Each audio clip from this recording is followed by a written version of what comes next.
we are here.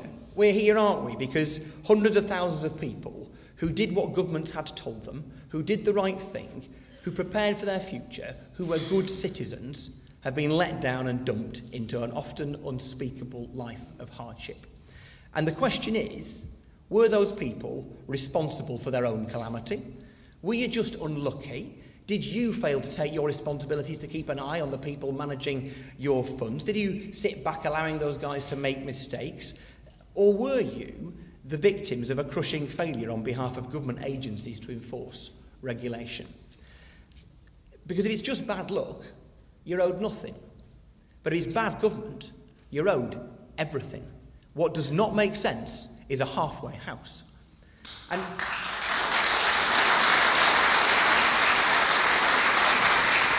before you kind of get worried about what I think, as president of the Lib Dems and as an MP for a constituency with hundreds of equitable life policy holders who have been victims of this scandal, I'll tell you what I think. Equitable life policy holders took advice from several governments. They sought self-reliance. They were betrayed by negligent regulators who permitted appalling abuses that led to the collapse of equitable life and the collapse of thousands of people's futures.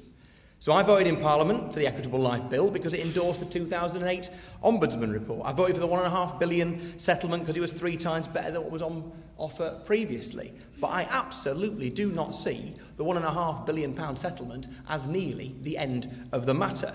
If government is culpable for failed regulation, then they owe the full amount up to £4.8 billion. Well,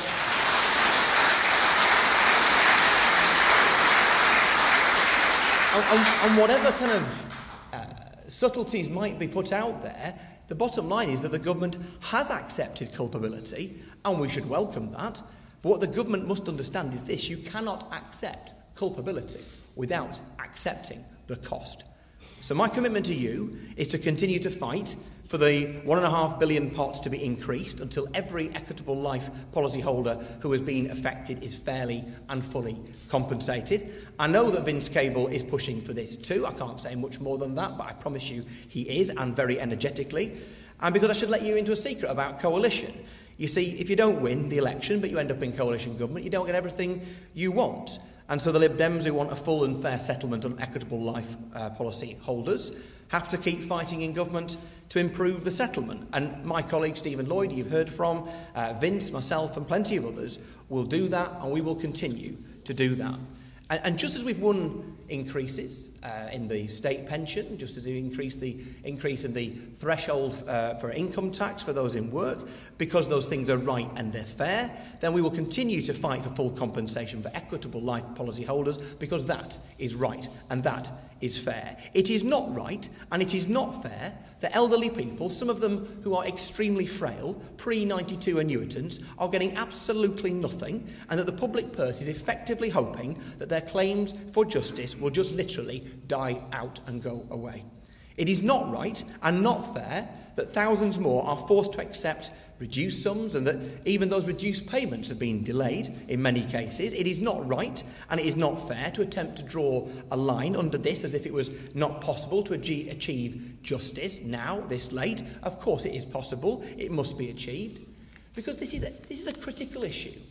It's obviously critical for those of you who can't pay your rent, who have to move, who have to penny pinch to pay the bills, who can't provide support to children and grandchildren as you'd wanted to, who live with a sense of outrage and injustice matched only by unexpected poverty. But it is also a critical issue for the country, because it will define what sort of country, what sort of society we are. You'll remember that in 1989, at about the time that many of the mistakes in equitable life were happening, the Berlin Wall came down.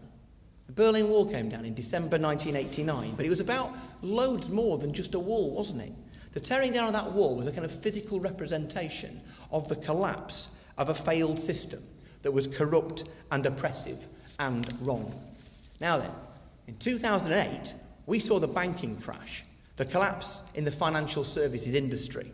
Now, I would say that that too was the physical representation of the collapse of a failed system, a system built on recklessness and irresponsibility, unregulated, institutionalised, selfish greed, something that to your cost you know far too much about. But if we're not prepared to support the many, like you, who lost because of the greed and the recklessness of the few, then I'm afraid that we will have chosen not to have changed society at all, but to carry on as if the crash never happened, as if the rotten system that caused it wasn't rotten at all. It will be a badge of shame for Britain. But if we do choose to support you, and I mean fully, up to the £5 billion that you are owed, and I am determined that we do, then we will have done more than redeem the value of your policies. We will redeem the values of our country. And let's put it this way. Many of you will have felt, as the new government was formed and the bill was passed and some compensation was agreed, that a battle had been won, only to discover there was more to achieve. And looking at you, I think there's an outside chance that some of you remember the 1966 World Cup final.